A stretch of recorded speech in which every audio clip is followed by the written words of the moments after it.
Subscribe करें हमारे YouTube channel साधना gold को और पाएं वीडियो सबसे पहले। और हाँ, बेल आइकन दबाना ना भूलें। एक मुनि थे जिनका नाम था देवल। देवल मुनि नदी में स्नान कर रहे थे और ये हिहू नाम का गंधर्व भी कुछ गंधर्वणियों के संग वहीं स्नान कर रहा था। तो उसके मन में लगा और मुनि ध्यान करके वहीं जल में समाधि लेकर ध्यान लेकर के बैठे थे। तो झट से वो ग्राह बन करके गया और ग्राह बन करके मुनिराज को खींचने लगा, भयभीत करने के उद्देश्य से।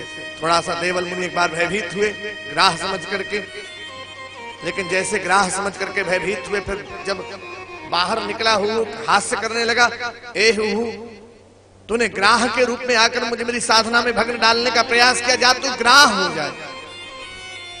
और उसी पल वो ग्राह हो गया। लेकिन उसने बार बार विनती की तो कहा, जाओ, जब तुम्हारे नारायण के द्वारा तुम्हारा जब योग बनेगा, उनके सुदर्शन चक्र के द्वारा जब तुम मारे जाओगे तो तुम्हारी मुक्ति होगी। यहाँ तो एक कारण ये था। बोले देवल, ये दूसरा जो गज है ये कौन है महाराज? बोले पूर्व जन्म में इंद्रद्युम्न नाम का राजा था ये।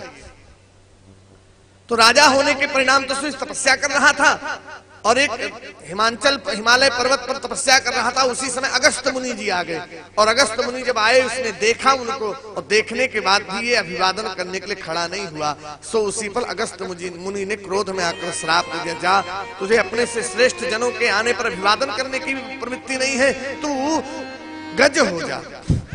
इस कारण से वो गज हो गया। लेकिन उसने बार बार विनती की, कहा, जाओ, भगवान का जब स्पर्श पाओगे तुम तो तुम्हारी मुक्ति होगी। आज गज और ग्राह दोनों का भगवान ने कल्याण किया।